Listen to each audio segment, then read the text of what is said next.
أعوذ بالله من الشيطان الرجيم بسم الله الرحمن الرحيم ربي اشرح لي صدري ويسر لي أمري واحلل عقدة من لساني يفقهوا قولي واجعل لي وزيرا من أهلي هارون أخي واشدد به أزري واشركه في أمري كي نسبحك كثيرا ونذكرك كثيرا إنك كنت بنا بصيرا.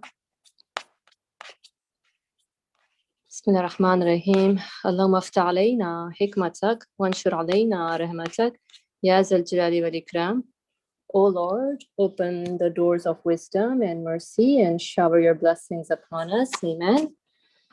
بسم الله الرحمن الرحيم. اللهم اهدنا فيمن هديت وعافينا فيمن عافيت وتولنا فيمن توليت وبارك لنا فيما عطيت وقنا واصرف عنا شر ما قضيت فإنك تقضي ولا يقضى عليك إنه لا يذل من وليت ولا يعز من عاديت تباركت ربنا وتعاليت لك الشكر على ما عطيت نستغفرك اللهم من جميع الذنوب والخطايا ونتوب إليك.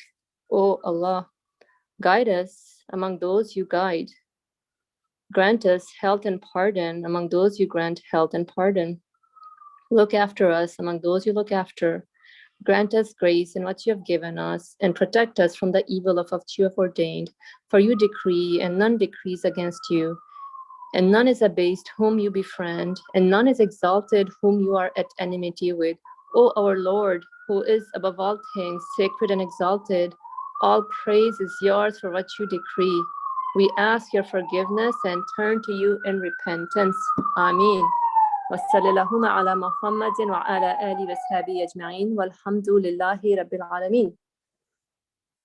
Ameen. Assalamu alaikum everyone. Happy sunny Sunday. Inshallah everyone is enjoying soaking up the sun. So we will proceed with the seventh ray, the supreme sign, on page 155, which is a very exciting piece from the author, our friend Nursi, who's been taking us on this wonderful journey of the different realms in the universe, from the galaxies to the forests to the valleys to the sea worlds and so many other encounterings that we may perhaps not have discovered yet, but it's interesting to see how creation is experienced everywhere and how act of creation is continuously coming into existence. And from there on, our friend Nursi sort of takes us into our own personal universe, the human being. We are very rich individuals as far as our qualities are concerned, and so obviously within ourselves we find with certain human needs, human expectations, and we wonder and we question what is all this for. And in that journey we end up concluding that the one who must have given me all these magnanimous qualities and feelings must be an all magnanimous one or majestic one. And so now that I affirmed within myself this whole notion of divine unity, I need this source of my existence and the creator of the universe to explain me what am I to do here, or really what is expected of me, so I can, inshallah, all of us can fulfill the purpose of our existence. And with that comes the need of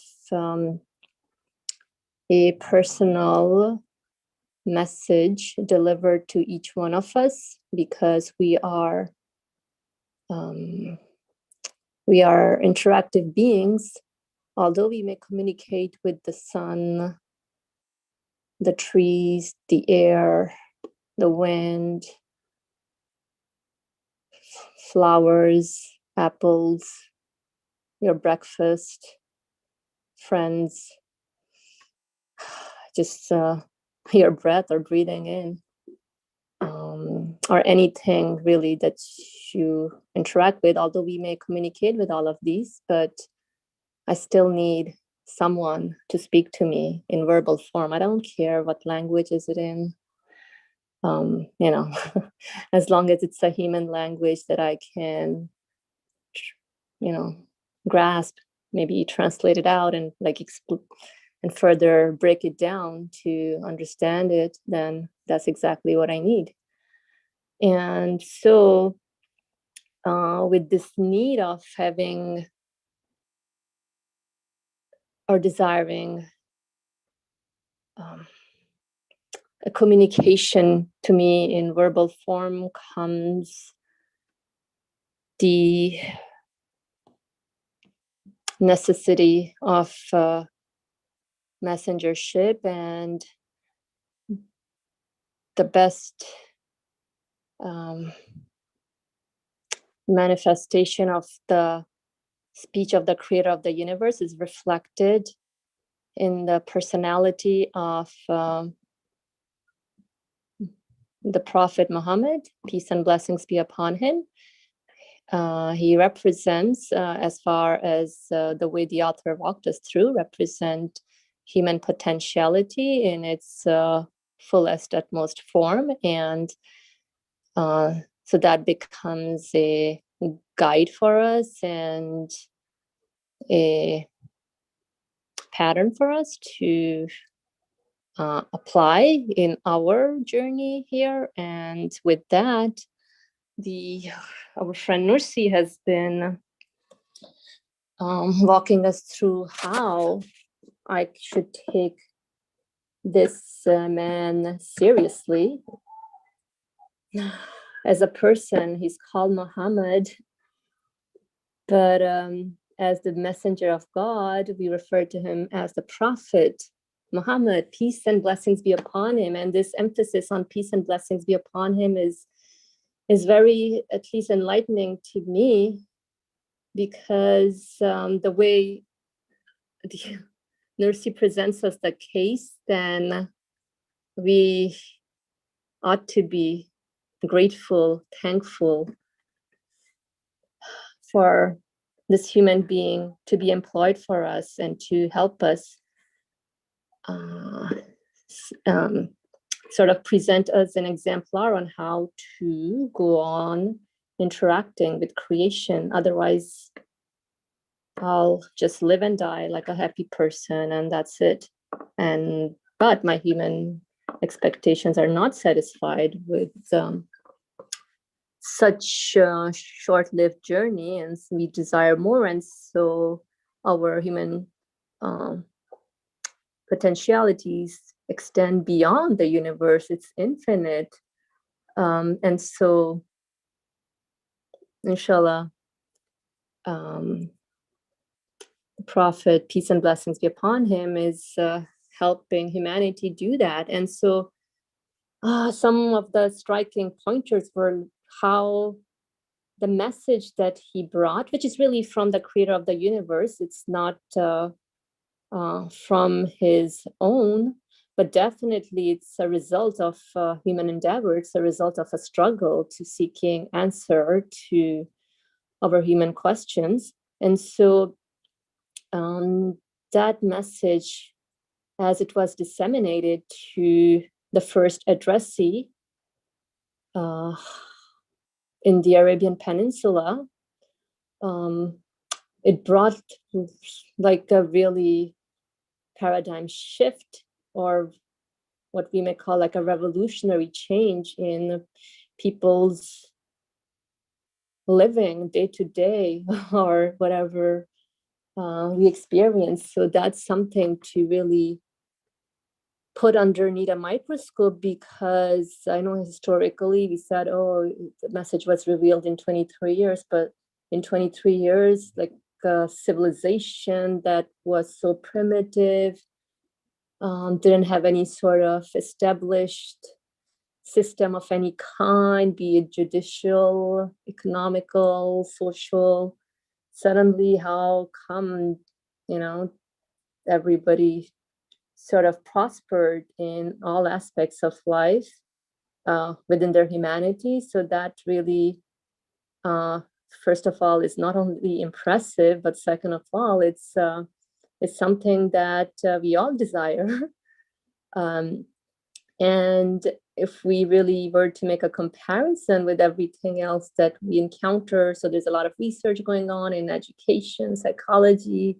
I'm just going to name these subjects because I have personal experience with these, but like if you can take science, biology, like people are still researching on a lot of topics, content, trying to understand, but like taking psychology and education itself, there's still so there's a lot of research, more than 23 years, trying to, diagnose an issue and trying to come up with solution to solve something. And I'm not saying that, oh, it's not useful. No, it is useful, but like we also have to take into consideration our life conditions here. It's rapidly changing. We live in a very fast-paced world. 10 years ago, 20 years ago, those of you who are older enough, you may have seen how this whole wireless connection, communication, even transformed our lives. So back in the days, it used to be dial-up, get off the phone, please, I gotta use the internet. And now it's just, all Wi-Fi. And obviously the kids growing up with just this Wi-Fi generation, they have no idea about, even like how interesting or what kind of revolution is this even communication in our lives. So I think these are just some of the examples that we all come across. And so going back to really addressing our human needs, it's no different. Obviously, we would research into it. We would look into something that, like, how come in 23 years a primitive society suddenly, changed in all its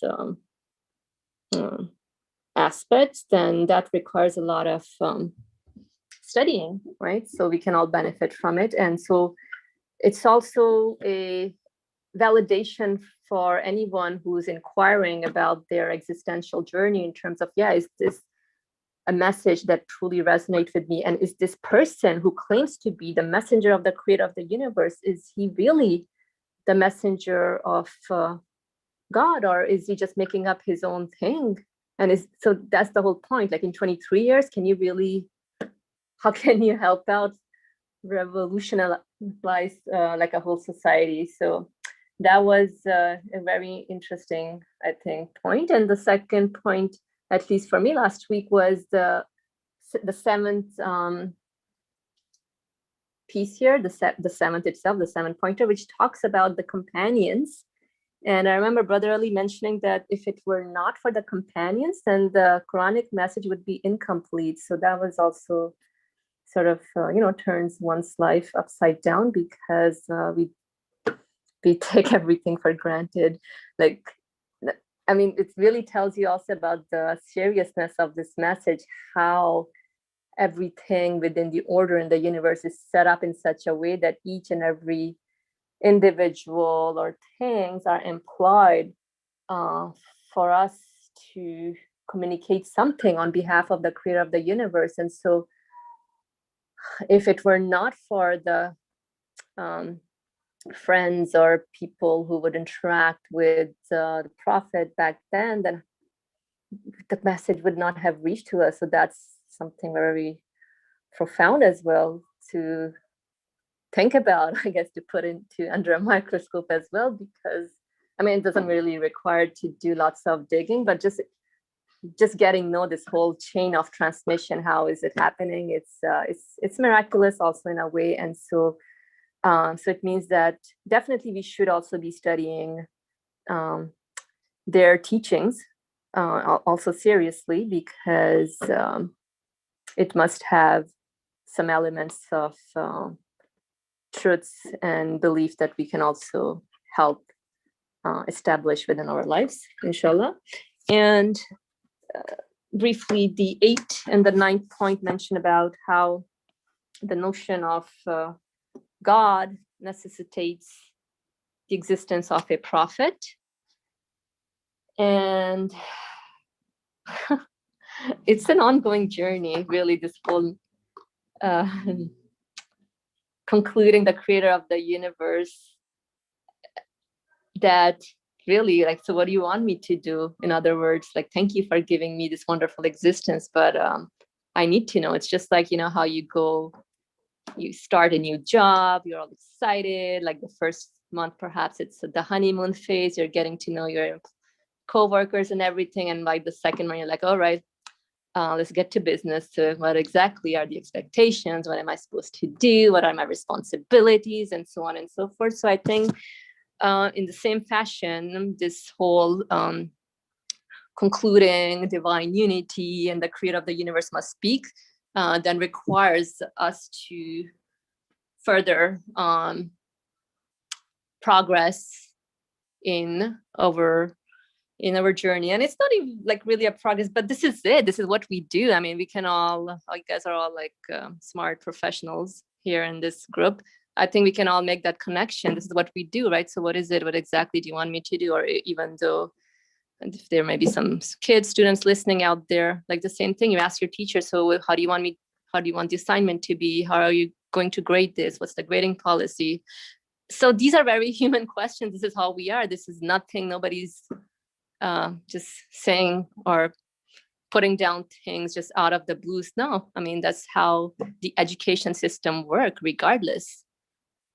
So that was the 8th and 9th point.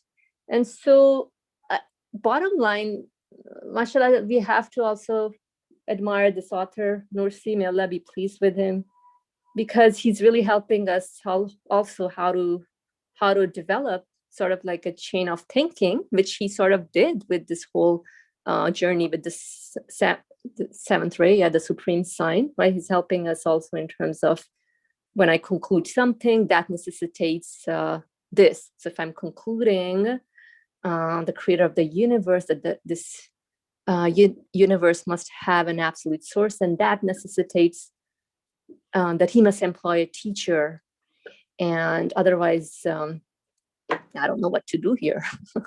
So that was that.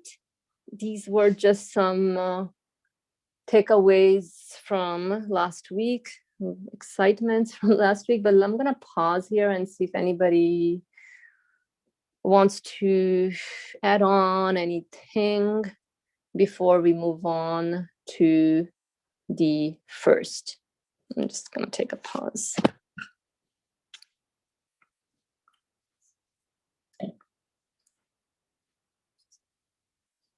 All right. Okay, so what we can do is we can move on to the first. So those of you who joined us in, we are continuing on from the supreme sign, the first chapter of the race, again, supreme sign on page 155, right?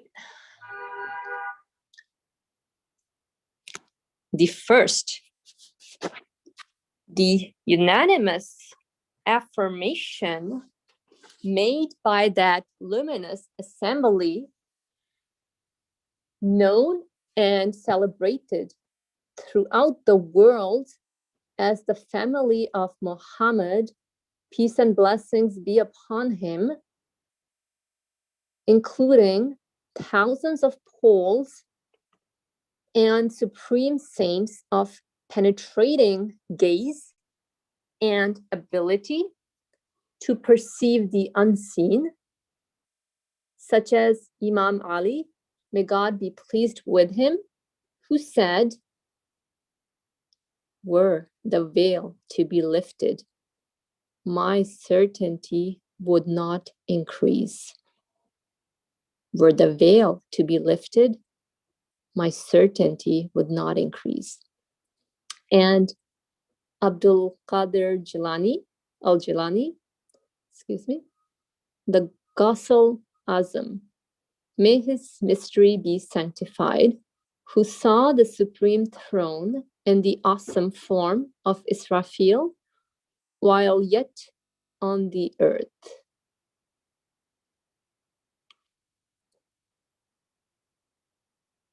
So it's, I think, expounding on how we wanted to, I guess, make sense of the foundations of the education that the Prophet, peace and blessings be upon him, brings to us from the creator of the universe, how that is also affirmed and proclaimed by other luminous sources out there. And Nursi last week said that, you know, this the truth out there is just like a sun in the cosmos. Obviously, nobody can deny that. And so there are three forms of great and infallible consensus, each of which affirms, confirms, and puts its signature to the witness he bears. So I think pretty much it's not only like an evidence. We could say, yeah, for me, definitely. But it bears like a witness to the truthfulness of the message. And so the first, which we just read, and we're gonna read it again because I need to a little bit focus in more on what it says. So let's do this.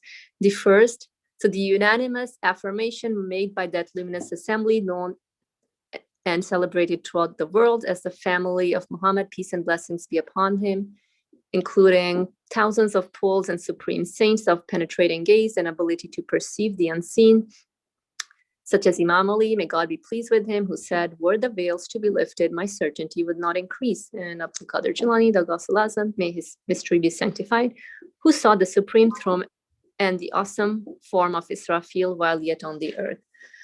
So, I mean, I'll just share out immediate takeaways. I think it's referring back to the companions and family of the Prophet Muhammad, peace and blessings be upon him, how whoever was able to benefit from the teachings, how they expressed themselves about witnessing the truth.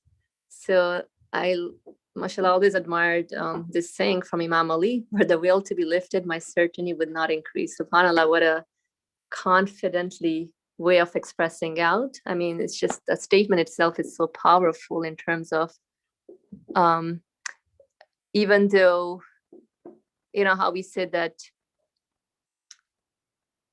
we communicate with the source of our existence through means, through the universe. It's like a whale.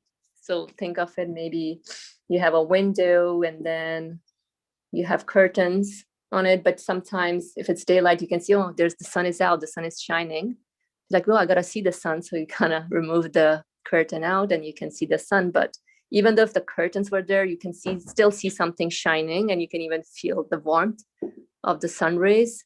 So I think that's a very great way of expressing oneself out when you personally are convinced of the truth within yourself. And I guess the other scholar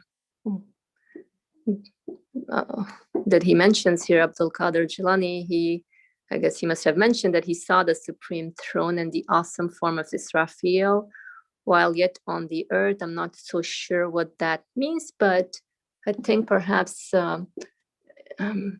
historically and traditionally, the angel Israfil perhaps is known, I'm not sure, please correct me if I'm wrong, like the angel of death.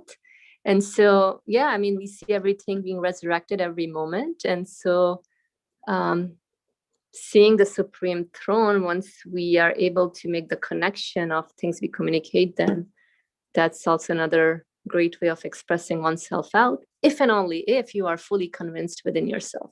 And I'll just pause here, but I would like to hear from you all.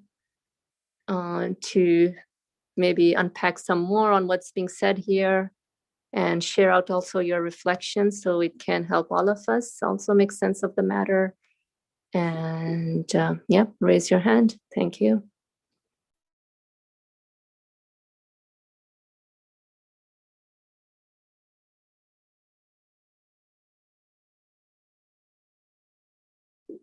Ali Murmur, thank you very much. Go ahead, please. Can we concentrate a little bit more on the sentence narrated here from Imam Ali, were the veil to be lifted, my certainty would not increase. The importance of it, what it includes, my first concern, what does it mean really? And why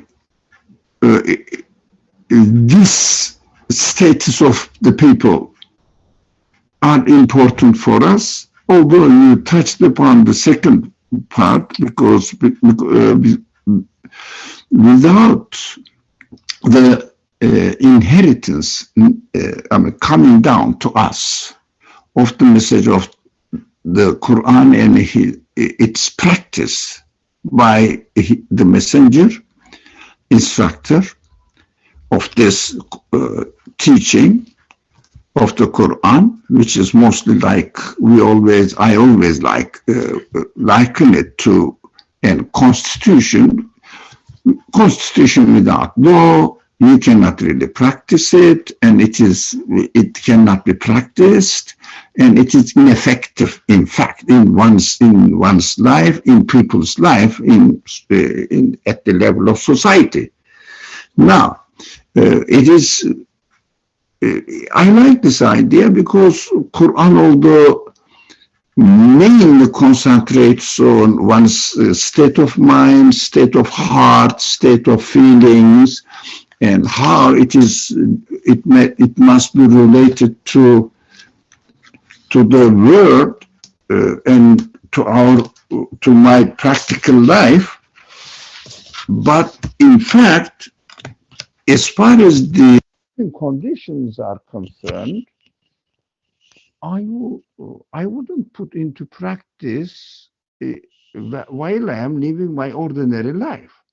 It becomes a kind of ideology, at the level of ideology. Yeah, the universe is wonderful, but at the same time transient in its nature. That means it is going to go death. And I am also like this. Of course, the Quran gives an explanation to it. It introduces God and the messenger, etc. How about my practical life? I need a training there. We definitely understand that this constitution needs to be put into practice by law and the executing agents of this law, which is the court system, functioning court system. Otherwise, the constitution wouldn't mean much. That is, I liken, and on many occasions I mentioned this in our classes here. So we understand that the prophet is necessary as well.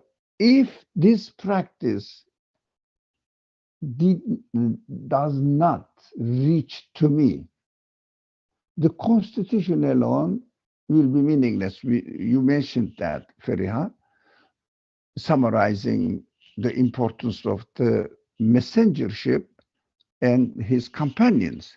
But we usually, especially I, usually put into contrast that, look, where Muhammad as a person, as an individual, grew up until the age of 40, it's quite a long time.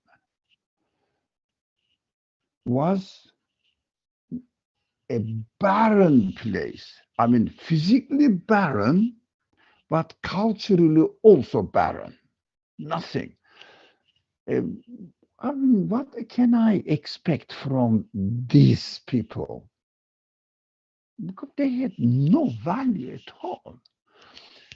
And as the revelation started coming to being revealed to the now then prophet after the 40 years of Muhammad, the messenger of God, with this mission, and he started practicing it. Of course, he went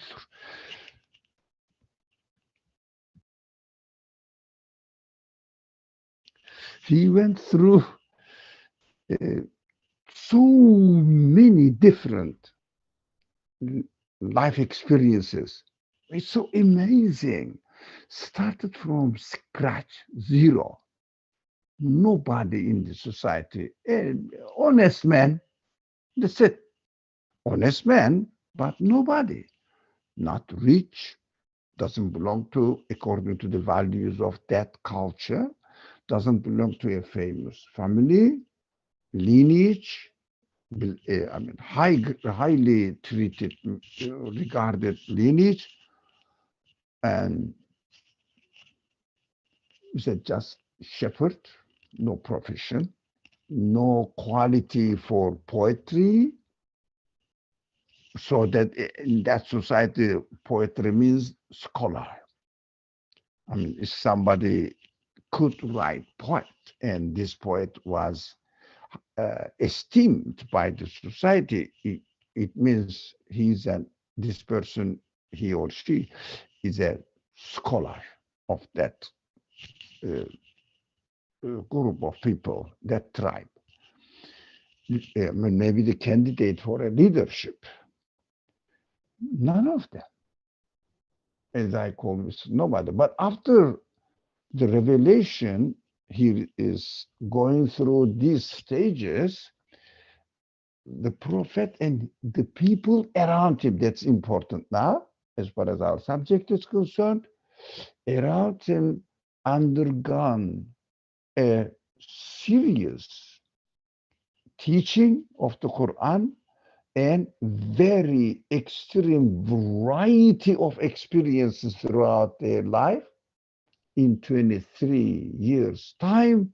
And these ordinary people become the establisher, ruler of the most highly regarded, powerful power center, but not only military power center. No, the military power center, it wasn't a military power center, history tells us, but it was culture, revolution in human understanding, understanding of human existence, understanding of the universe around them, the meaning of life, purpose of life, so much so that these 23 years of training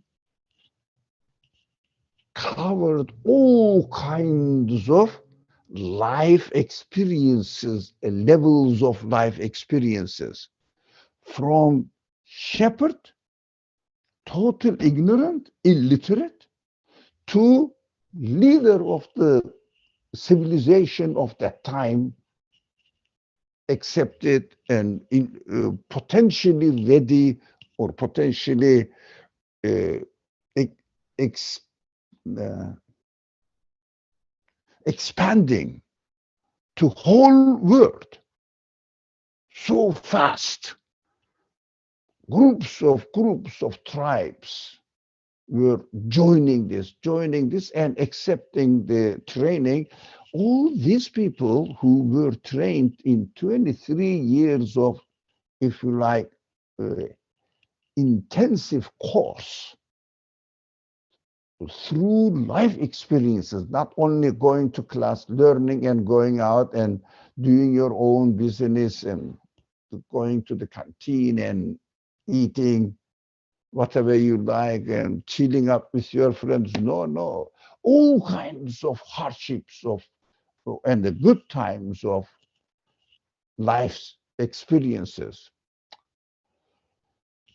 If that heritage did not reach us, the function of the prophethood will be nothing for us now. And if function of the prophethood would be nothing for us, and the Quran itself would turn into a book of something like, I mean, a revolutionary idea, but no practical value. Constitution, let's say, yes, I'm created by God, and God promises me the hereafter. Okay, what shall I do? Take care of your life. How? No, how? You will decide. Come on, go ahead yourself. Practical side of or reflection of this, if you like, ideology, if you like, I mean, quote unquote ideology. Quran is not an ideology, obvious. It is a worldview, it is an understanding of life, meaning of life, psychological analysis, etc. Not ideology only, a physical, as a philosophical theory or the model of thinking.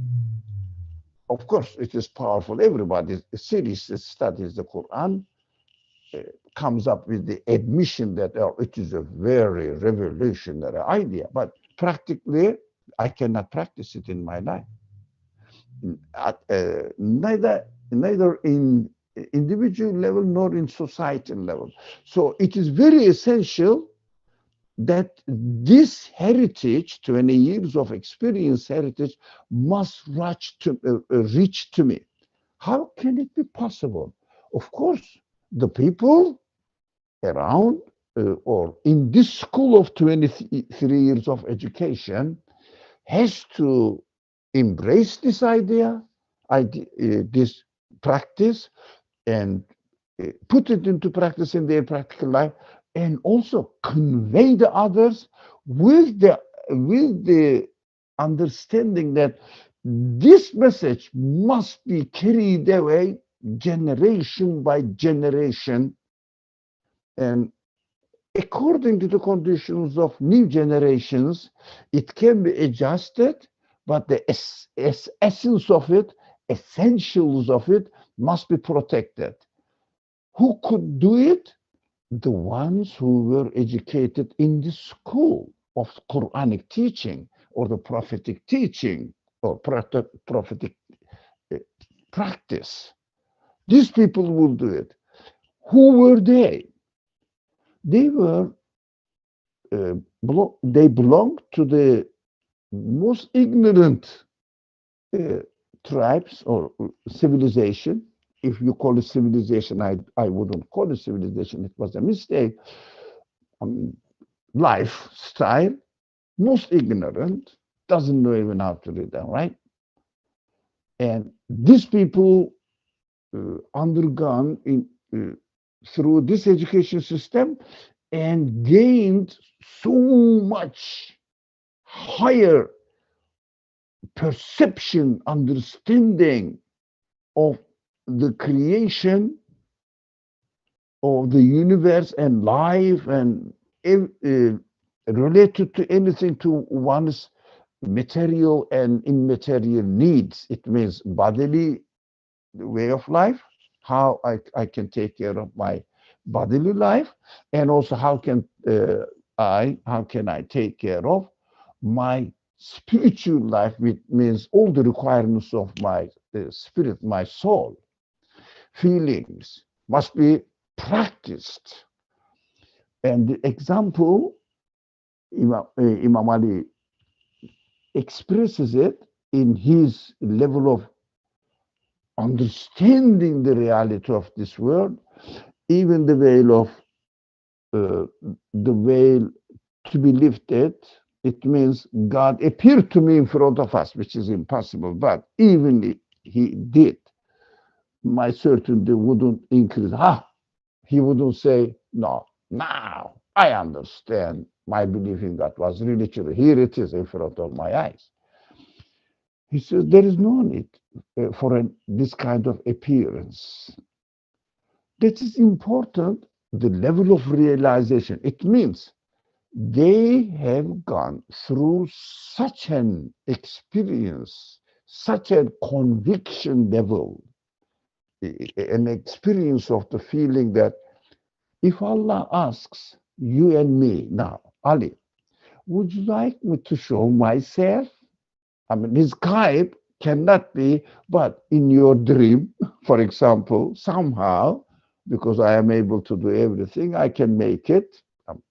I mean, it is not appropriate to the nature of being a created being. But if it was, let's assume that I would say, oh, my creator, don't bother. I am sure there is no need. Oh, Akhirah, believe in Akhirah, of course. Ghaib, ghaib includes everything, angels. So who wouldn't like, for example, ask myself, Ali, would you like to see an angel appeared in front of you suddenly, spoke to you, I am angel, somebody, I just wanted to present my being, existence to you in order to give you a conviction? I would love it. But this person says, Imam Ali says, don't bother, angel. Get on with your own life and own work responsibilities. I am absolutely sure. No, no, no need, no need, no need, no need. I am absolutely sure.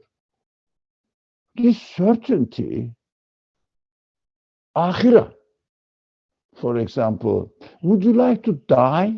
Go into akhirah and I will turn back to you, return you back to life. Would you like to? I would love it. Oh, why not? Absolute certainty. And again, this level of certainty that the people around in this school of the prophetic teaching, if you like, the teacher is God, instructor is the prophet. That is complete now. Ideology, constitution established by God, practice of it established by his messenger. That's how I understand Muhammad. Havan said, La ilaha illallah, Muhammadur Rasulullah. Establisher of the school and teacher of the school is God. And instructor of the school, putting this knowledge into practice, instructed and practiced, therefore, by the messenger. So much effective in the life of the people around them. They embrace this message, practice this message, reach the certainty of the message itself so high level that even the most intelligent person of our time now cannot reach it, because ask yourself, man, you think there is a person in the world that, there is no need to believe in God because in ghaib, in ghaib means what?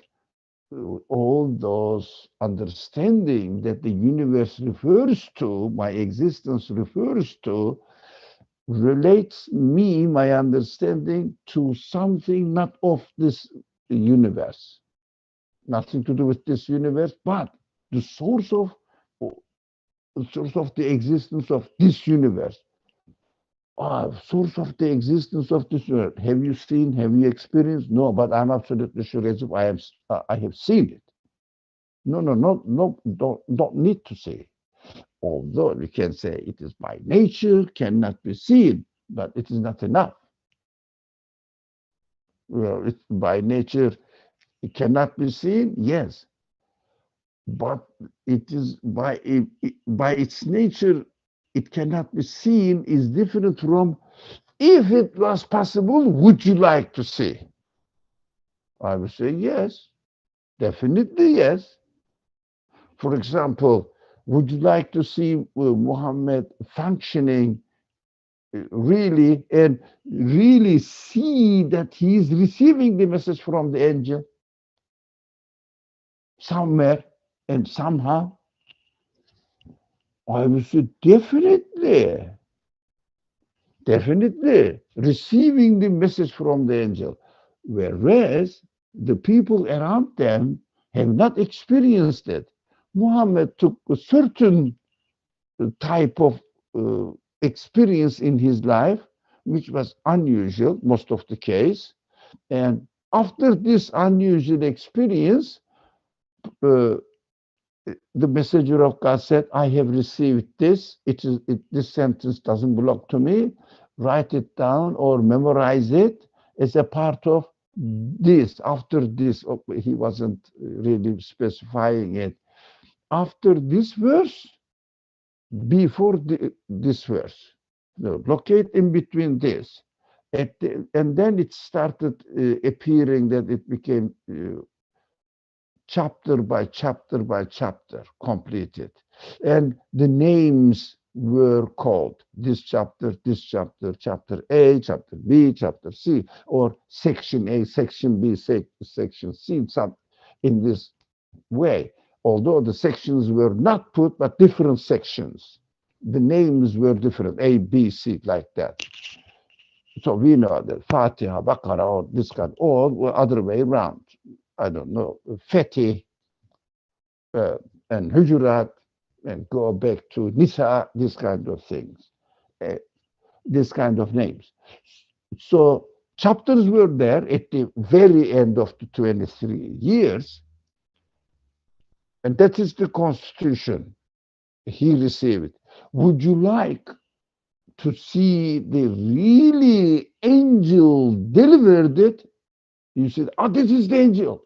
I know it will disappear suddenly after delivering the message. No such thing. Even the very close members of his family didn't see it. But physically, they saw that something is different. And mostly the prophet loses his consciousness suddenly in one way or another. And then he wakes up and comes to himself and said, I have received this.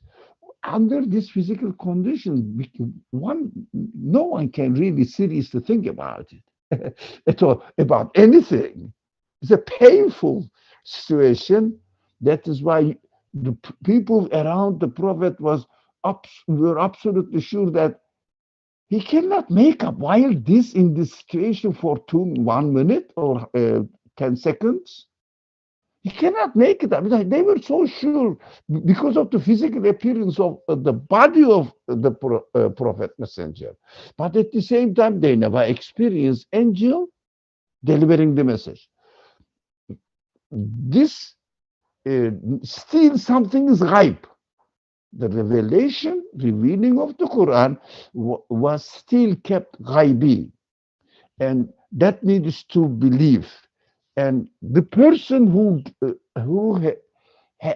the people who have undergone this education, 23 years of education period, or a part of it, became so sure. Imam Ali is the uh, I cannot say the only person from the beginning to the end, but one of the very few people, but at the same time, a child. The specific position of Imam Ali is important. Why? Because, for example, Prophet's wife, Khadija, yeah, lived with the Prophet for 10 years, Amul Huzun.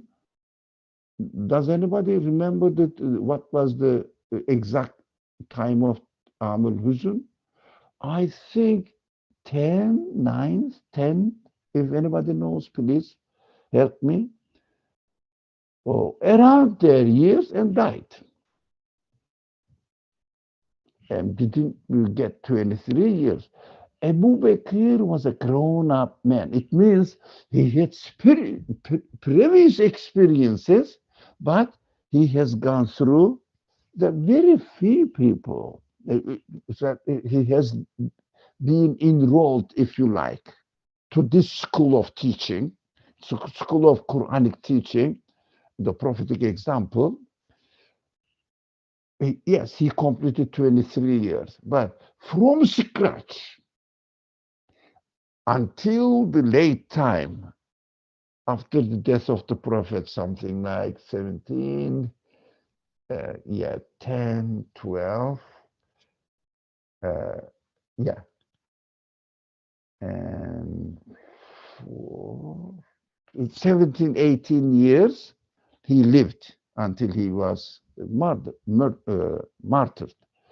So this is the complete education became real in the life of Imam Ali. And this man says, no, no, no, I don't want to open the doors, curtain, veil, whatever you call it, which will demonstrate demonstrate in front of my eye itself concerning ghaib, which means the Quranic teaching, the reality, the real practice of the Quranic teaching. It wouldn't make any difference for me. I am so much convinced about it. These people conveyed the message to us. That is the importance of it. That is why we have to take notice of the importance of these people and benefit from them. Otherwise, without their help, we cannot benefit from the teachings of the prophetic heritage, practice of the Quran, and we cannot benefit from the Quran. It will become only an form of ideology, a worldview, but nothing to do with my life. Just, yeah, I believe that I'm convinced there is a creator. Okay, what are you doing now? I'm living my life according to my will, according to my choice, not according to my connection with my creator. Whatever I do doesn't matter. That is important. Whatever I do, this profession is better than, for example, if you are a scholar, religious scholar, your life is must be more valuable and also must be more fruitful, beneficial.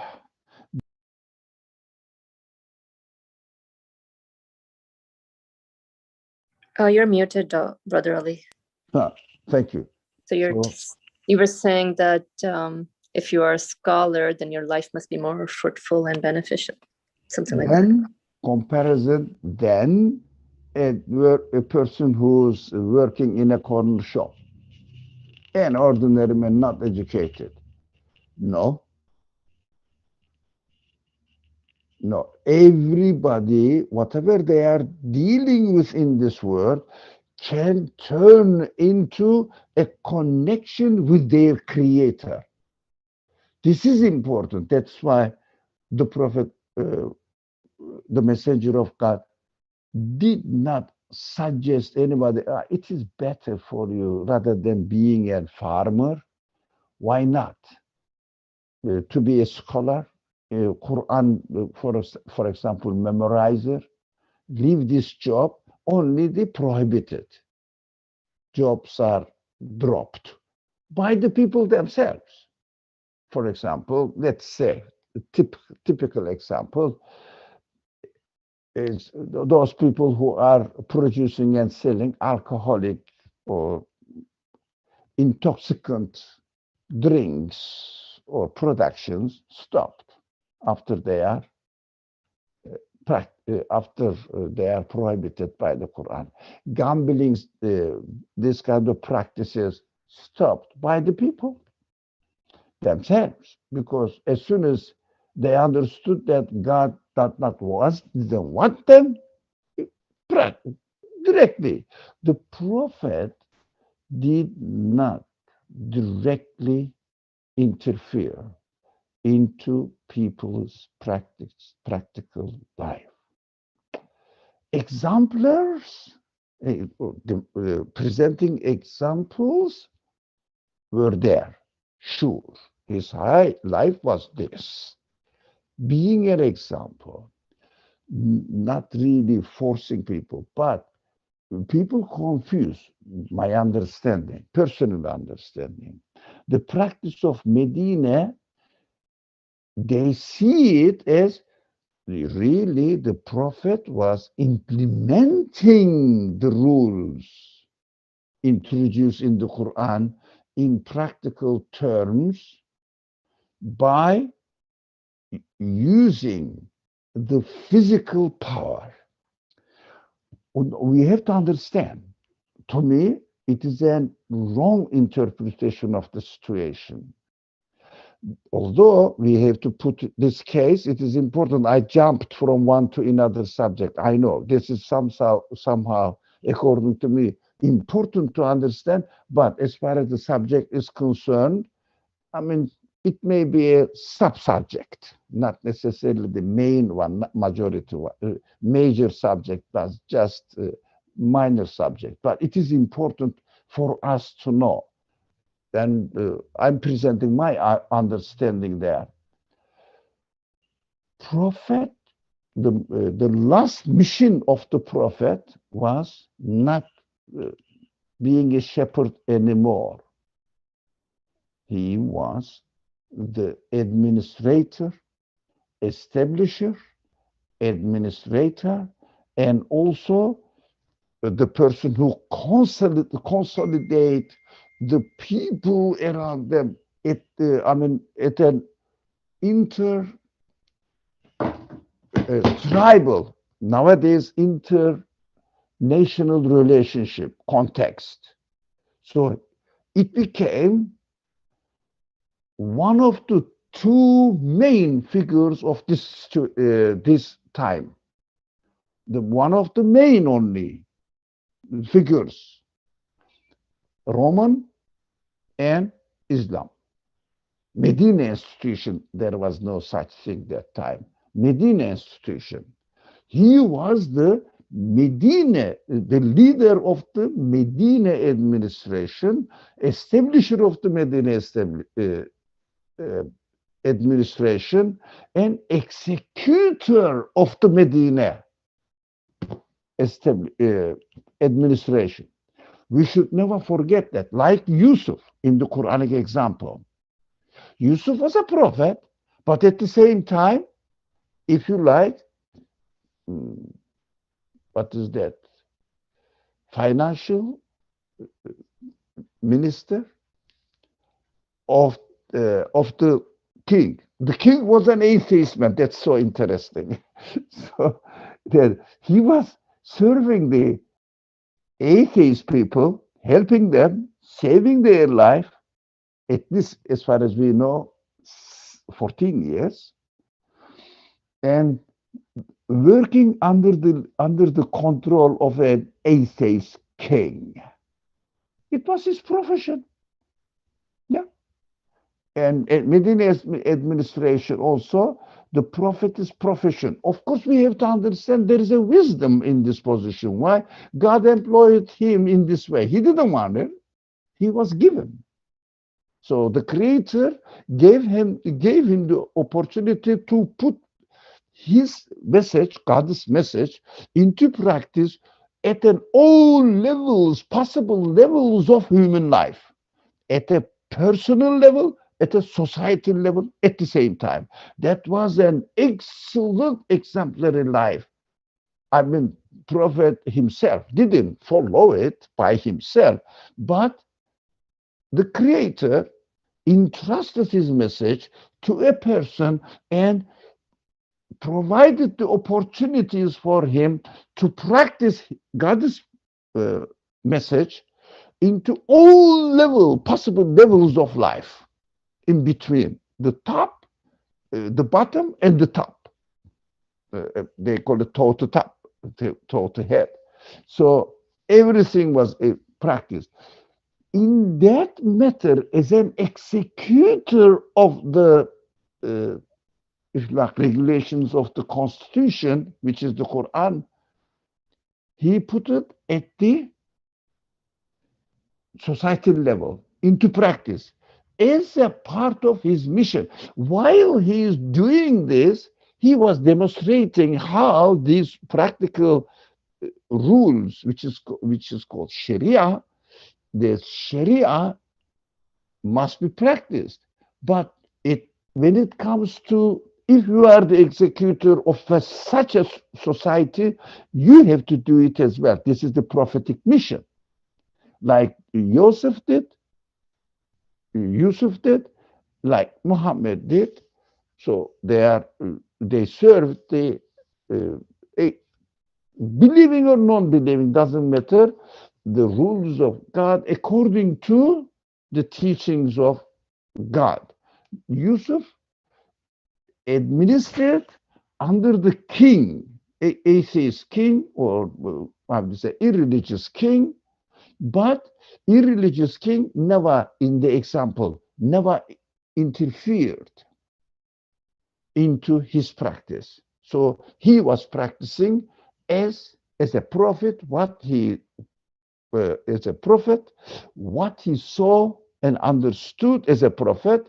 The a person should help the society. It is an excellent example. I think this is a peerless example.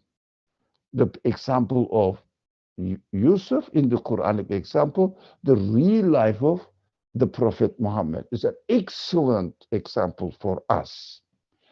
Importance of it, he did not interfere into people's private affairs in terms of implementing the Sharia rules. It is very interesting. The typical example, if someone was drinking in his house, that was an interesting hadith, but I wouldn't speak so long. It is boring now, I know.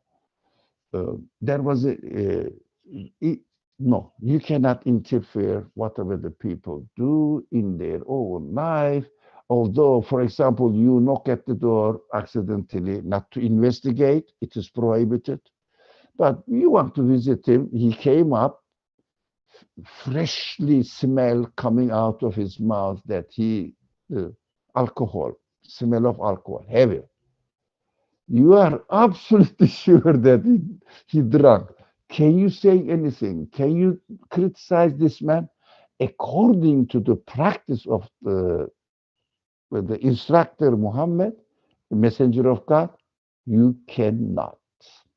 But irrelevant of your experience, you can suggest the idea saying that I think our creator, not I think, I believe our creator prohibited alcohol. If we keep away from it, all of us, of course, including you, it means in brackets, it is better for us. That's what God advised us. But if this person comes out drunken in the society, now it is not interfering into person's private life, but it becomes the rights of the society. And administrator, the executor of the responsible administrator, responsible executor of this society, it is his job to prevent this prohibited action. As a person who is responsible to protect the rights of the society, not interfering into one's personal life, personal practical life, but giving the message, yes. Encouraging people verbally to follow the message, to obey it, to put into practice, yes. But physical interference, no. That was an excellent way of practicing religion. To me, the perfect example, the Sharia and the practice of the Prophet, alayhi salatu wassalam. But later on, people used it, but not all, but some of them misused it, I don't know, misinterpreted it. That's what we do. Always we do. In every society we do. But the main core teaching and practice of the Prophet preserved and came to us. It is up to us to study, to learn, and put it into our practical life if we prefer it. That is why all the chain of this, the revelation of the Quran is important. We have to pay attention to it and take lesson from it, as our traveler did. The prophetic mission is important, and the mission of the companions, the friends, those people who experienced together with the prophet of the practical side of this Quranic teaching is also important. So we have to say, what happened to the people after the message delivered to them? Which kind of effect this message had? Is it really according to the need and capacity of human soul? So that I will say, oh, the people were, people really changed in a revolutionary way, that their life became completely opposite of the previous life after being introduced to this message. So do you think I should try as well? Let me see if I will experience the same revolution and I will become so sure that this if you like, theoretical teaching in the form of quote unquote ideology was really essential in my practical life. Then we have to take uh, notice of it and practice it in our life, what our travelers are doing.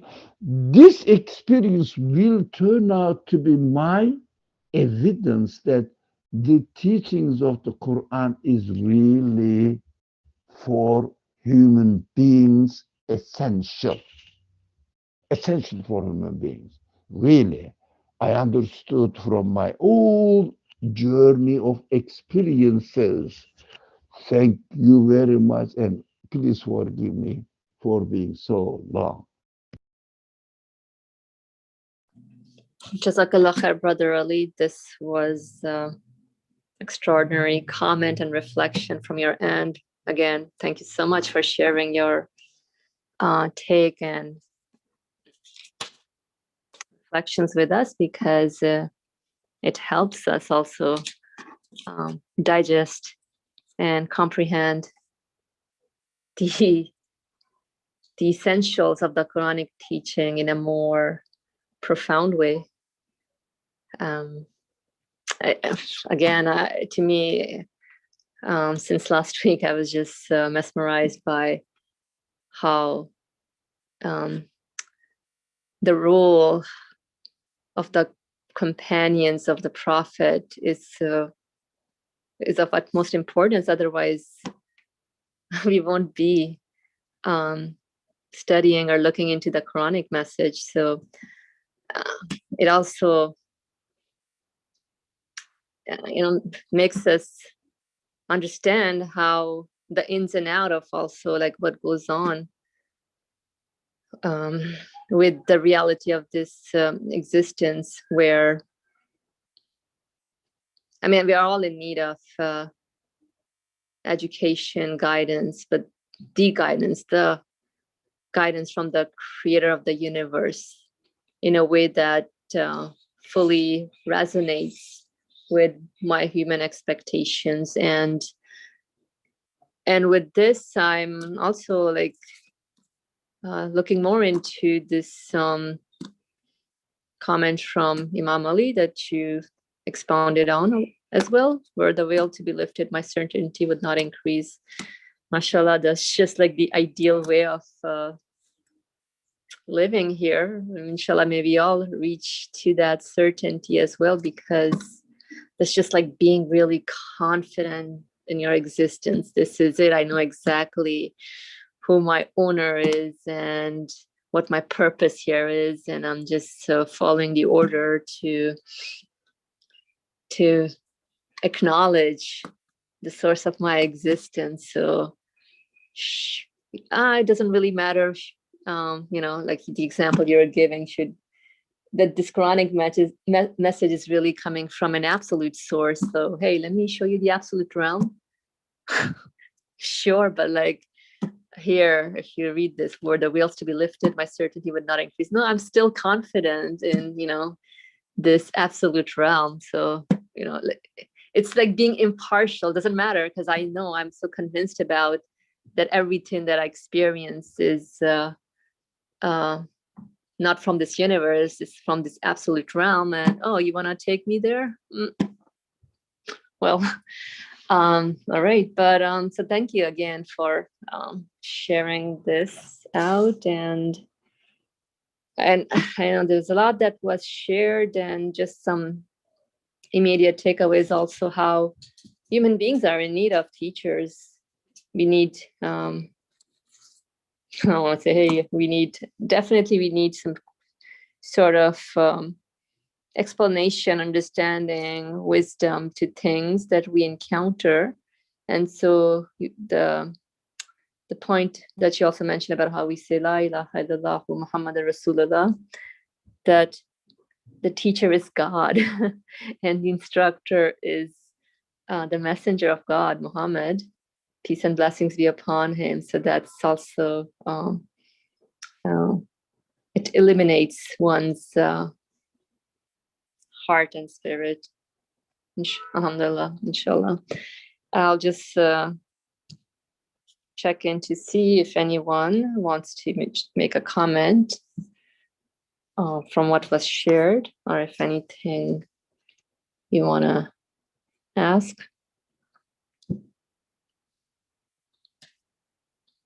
Okay, if not, then we can move on to the second point here.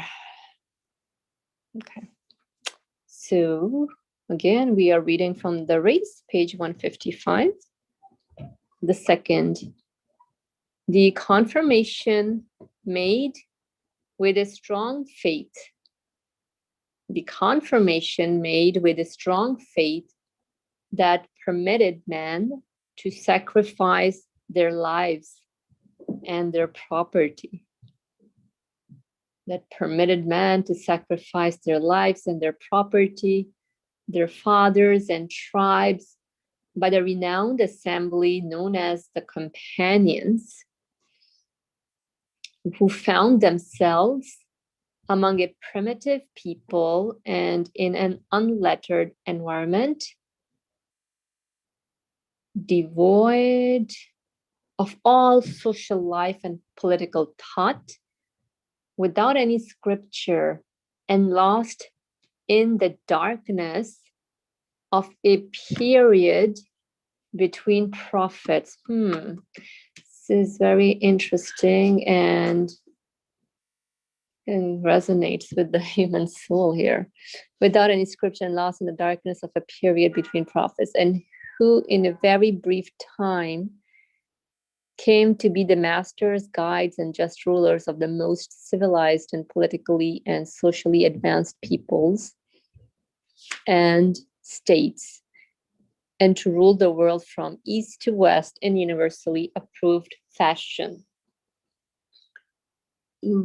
But interesting point. I think this goes back to what Brother Ali, you were mentioning as well, about the role of the companions, how all of them, it is as if they were part of the message too, because revelation would also be revealed through interactions occurring between everyone around Prophet, and especially people around him. And so this the school of the Quranic teaching, like he put it in, I found those words to be interesting. Anyone who let's say enroll in the school of Quranic teaching, then they definitely are more insightful in terms of understanding the reality of things and really being certain about what this universe indicates and points to. But I'll just take a pause here, checking to see if anyone wants to add anything here to the second. Although I was just wondering about something. What does it mean? So the confirmation, like whatever the message brought, was so strong that people sacrifice their lives and their property, their fathers and tribes, as in you're like just running away from the flood of the society. So anything that's otherwise would hold you back, you're like, oh, sorry, gotta do this. Gotta, my family priorities. I got my job. I got, to take care of that. But once you know that how this message resonates with your being, then you really you go ahead and you struggle for it, and to be in the how do you say, in the companionship of this special envoy of the creator of the universe. But just, I don't know if anyone wants to maybe add on something, what they took away from this. Okay. So we are on page 155. Okay. All right. So nobody has anything to add here on the second, then I would suggest we move on to the third. Okay. So the third, the confirmation provided with unanimous and certain knowledge by that lofty group of punctilious and profound scholars, of whom in each age thousands spring forth. In each age, we have thousands of these profound scholars that spring forth, who advance in wondrous fashion in every science and work in different fields. Thus, the testimony brought by this being to the divine unity is not particular and individual, but general and universal and unshakable. The testimony that he brought by this being to the divine unity is not particular in individuals, but general and universal and unshakable. It's it speaks to the human being, regardless of where you are. It speaks to any species beings out there, and it's the foundations are so solid. If I really investigate that, this is the inevitable conclusion that the message itself is universal, speaks to everybody. It's general. It's not like, oh no, it's only talking to you, but it's not talking to my grandparents. It's only talking to, the teenagers, or it's only talking to middle-aged people. No, it's talking to a little toddler as equally as it's talking to my grandparents, let's say, right? So that's how far the universality of this message is, in terms of, oh no, it's not particular and individual. So perhaps, I guess, traditionally or historically, it may be thought of as, oh, it's just delivered to a particular person and the individual because he was searching for the answer. But how about me? I'm just like, chilling here in New York City, living my life. I don't know, that's not gonna speak to me. No, let's expand out this thinking a little more. It speaks to everyone. You just need to a little bit sit down with yourself and not only investigate the message, but more so listen closely to your human feelings. What do they yearn for? And so then a connection with the speech of God is established. So that's interesting. And if all the demons that exist were to unite, they could not challenge it. Such was the conclusion reached by the traveler. If all the demons that exist were to unite, they could not challenge it. Such was the conclusion reached by the traveler. This is also a very bold statement. If I were just to highlight this, if all the demons that exist were to unite, they could not challenge it. And I know we talk a lot about in this class, what is the, those different figures or I guess attitudes that are portrayed in the speech of God. So for example, like a pharaohic attitude, egocentric, or in the miracles, in the stories, what does that represent? The staff, what does it represent?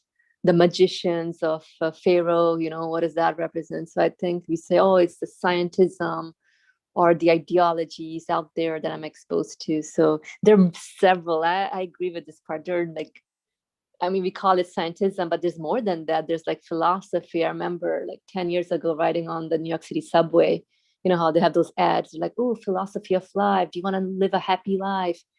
Sign up, come to our first class. It's free.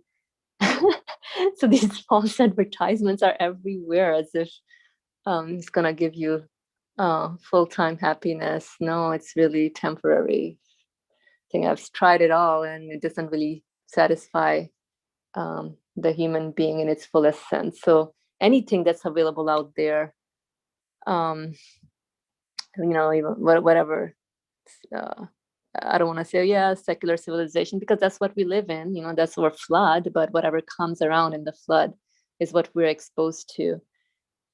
And so if you were to unite all that, they could not challenge it. I think that's huge and big. It's a bold statement, but let's see if anyone wants to make any comments on that.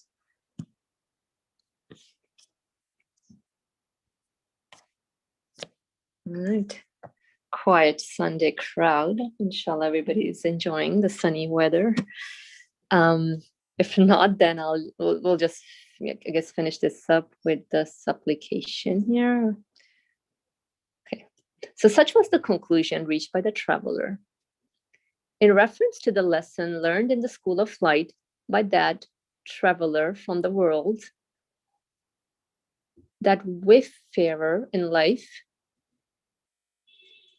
when he visited in his mind the blessed age of the Prophet, we said at the end of the 16th degree of the first station. So in reference to the lesson learned in the school of light by that traveler from the world, that wayfarer in life, when he visited in his mind the blessed age of the Prophet, we said at the end of the 16th degree of the first station, there is no God but God, the necessary existent, the one, the unique, the necessity of whose existence and unity is indicated by the pride of the world and the glory of the sons of Adam through the majesty of the sovereignty of his Quran.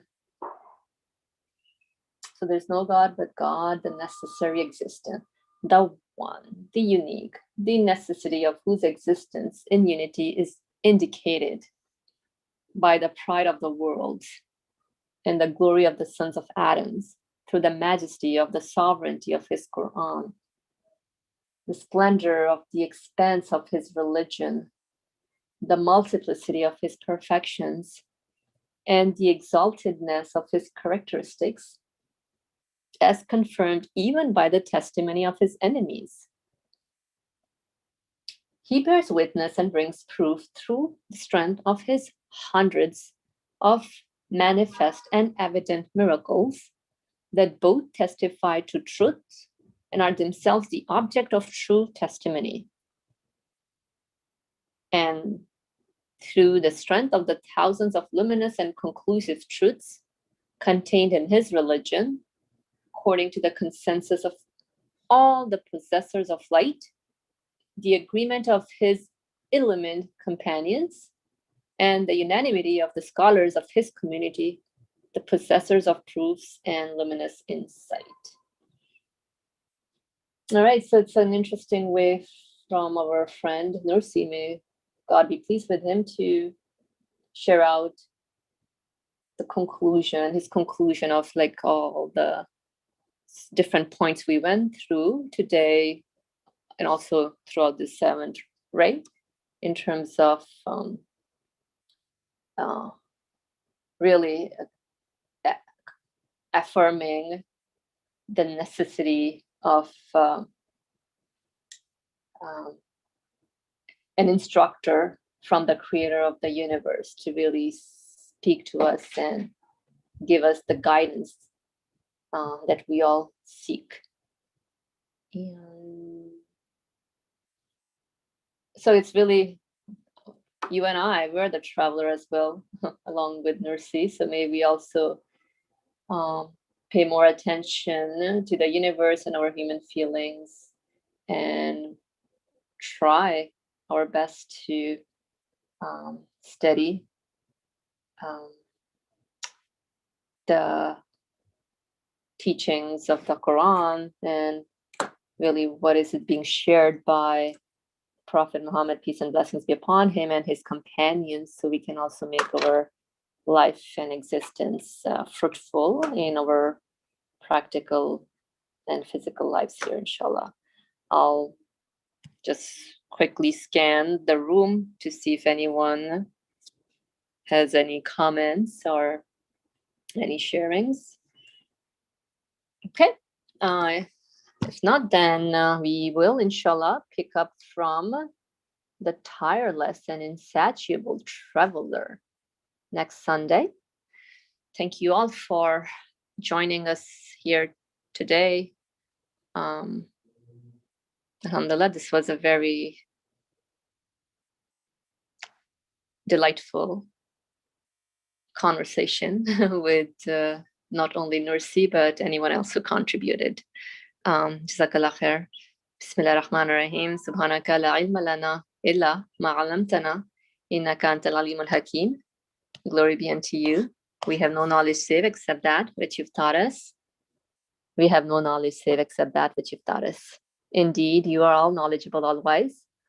Wa akhiru da'wahum alhamdulillahi rabbil alamin. Bi hurmati sirra surat al-Fatiha.